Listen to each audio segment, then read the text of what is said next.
Tadi sore saya mendapat kiriman pemberitaan media online strategi.id dari teman terkait pemberitaan tentang penyerahan dokumen 37 dokumen dari Ibu Koni Rahakundini Bakri kepada Wasekjen PDIP yaitu Aryo Adidarmo. Ya. Nah, intinya di dalam berita itu dikatakan oleh Bu Koni ada dua dokumen yang paling mengerikan dari 37 dokumen itu. Ya, yaitu yang pertama dokumen nomor 7 dan dokumen nomor 16 ya. Dokumen-dokumen itu terkait dengan Kapolri Jenderal Polisi Listio Sigit Prabowo dan pembubaran PDIP. Ya, jadi dikatakan di sini oleh Bu Koni yang paling mengerikan untuk saya itu nomor 16 karena itu ada hubungannya dengan Kapolri dan nomor 7 bagaimana PDIP mau dibubarkan, dihancurkan jelasnya. Jadi itu yang dikutip oleh strategi.id. Catatan saya terkait hal ini adalah sebagai berikut. Pertama, pemberitaan tentang dokumen atau penggaungan tentang dokumen yang pada intinya oleh kubu Hasto selama ini dikatakan sebagai berisi tentang kejahatan-kejahatan keluarga Pak Jokowi atau Pak Jokowi dan keluarganya, terutama tentang korupsi, ya perusakan demokrasi dan lain sebagainya, itu kembali diungkap di sini, ya. Nah, yang menarik adalah sekarang Bu Koni menyerahkan kembali dokumen yang pernah dititipkan Hasto kepadanya itu kepada Wasekjen PDIP. Alasannya adalah yang paling utama karena Bu Koni sudah dilarang bicara di depan umum oleh Ketua Umum PDIP oleh Ibu Megawati Soekarno Putri. Ya, ya saya tidak tahu alasan yang lebih jauh, tapi itu yang dikemukakan di dalam berita. Yang menjadi catatan saya atau pertanyaan saya adalah pertama, kalau ada dua dokumen yang paling mengerikan katanya tentang Kapolri, ya itu sebenarnya apa? Dulu Ibu Megawati pernah mengatakan secara terbuka kalau Pak Kapolri Listio Sigit Prabowo itu melompati 5 angkatan katanya gitu. Ya, nah tapi pertanyaannya kalau Pak Listio Sigit atau Jenderal Polisi Listio Sigit melompati 5 angkatan, kan di Polri tidak ada kegoncangan gitu. Ya, tidak ada kegaduhan, tidak ada friksi dan sebagainya. Dikatakan bahwa Polri selama ini solid gitu. Buktinya Pak Listio Sigit bisa dua kali dalam 2 periode kan, di periodenya Pak Prabowo dan periodenya Pak Jokowi, ya. Dari Pak Jokowi dulu masih dipakai lagi oleh Pak Prabowo. Jadi artinya di tubuh Kapolri sendiri ya solid-solid aja gitu. Lalu apa yang menjadi problem dengan Pak Kapolri dengan Listio Sigit Prabowo itu? Ya, itu kan kalau hanya dikatakan mengerikan, sebenarnya apa yang mengerikan itu tentang Kapolri gitu. Selama ini kita nggak melihat friksi, kegoncangan, kegaduhan di intern Polri sendiri. Dan Pak Listio Sigit sampai sejauh ini memimpin Polri ya dengan stabil. Ya, bahwa tentang prestasi dan tidak berprestasi ya itu kan Pak Presiden yang berhak menilai beliau gitu ya, Presiden Prabowo kalau sekarang ini gitu.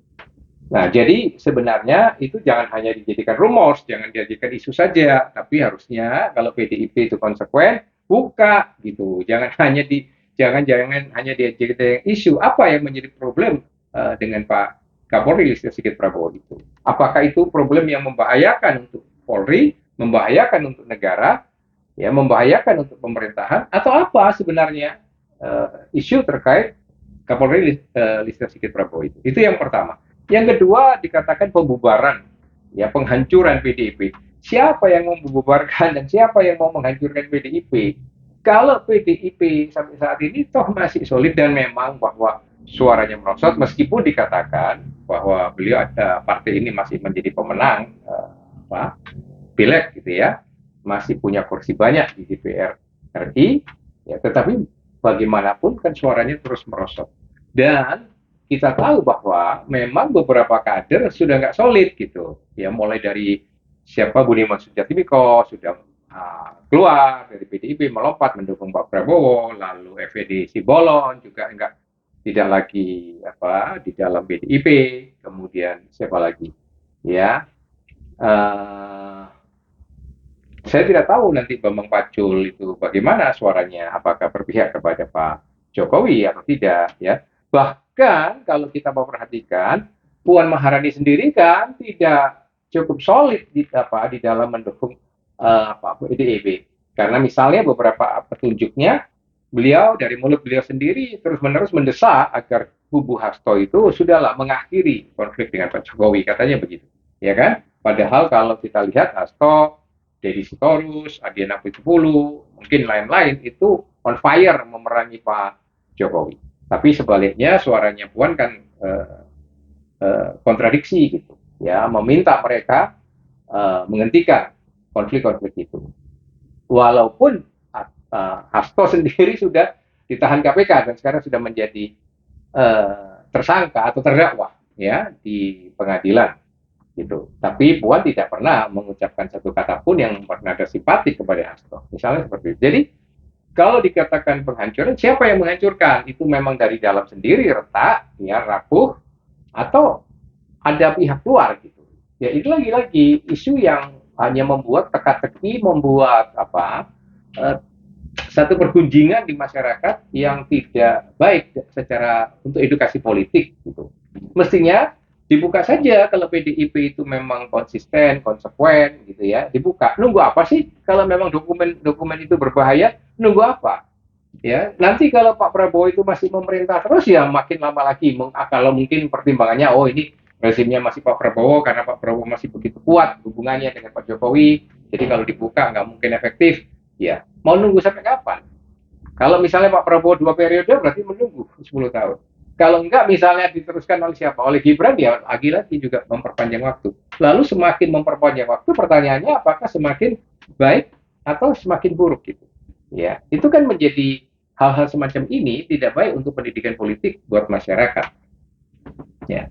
Nah, toh bagaimanapun Ibu Koni itu paling tidak, meskipun dikatakan tidak boleh membicarakan dokumen itu lagi, tapi paling tidak kan sudah membocor-bocorkan itu kan, ya kan sudah memberikan spill minimal 2 dokumen itu, nomor 7 dan nomor 16 katanya yang paling berbahaya. Jadi itu kan sudah mengulik, ya, sama aja itu sudah sedikit mengulik gitu satu isu politik yang terkandung di dalam dokumen itu. Dan yang kedua, buat saya, kalau sekali lagi PDIP itu memang tidak bersandiwara politik, gitu, ya, tidak bermain-main politik, ya buka ini untuk kepentingan penegakan hukum, gitu. Untuk apa lagi? Ya kita uji konsistensinya Pak Prabowo yang selalu mengatakan bahwa penegakan hukum itu tidak boleh pilih kasih, tidak boleh diskriminasi, ya, tidak boleh ada perlakuan-perlakuan istimewa pada pihak tertentu. Singkatnya, intinya Pak Prabowo mengendaki penegakan hukum itu harus berdasarkan prinsip persamaan di muka hukum, fair dan adil. Nah, kenapa masih harus ragu? Kalau memang dokumen itu berisi hal-hal yang buruk untuk kepentingan negara, untuk kepentingan bangsa, ya baik sekarang maupun yang akan datang.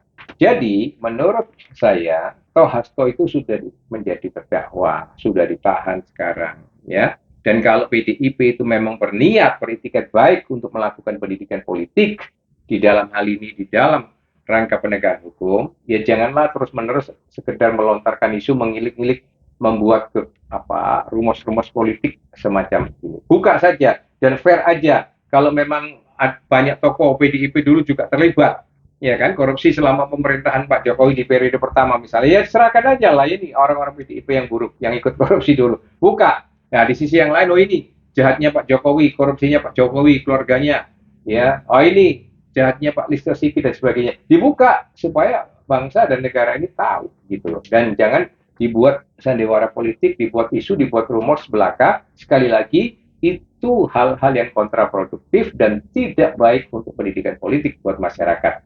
Saya mengharapkan PDIP sadar akan hal itu dan tidak mencoba bermain di air keruh. Salam Merah Putih.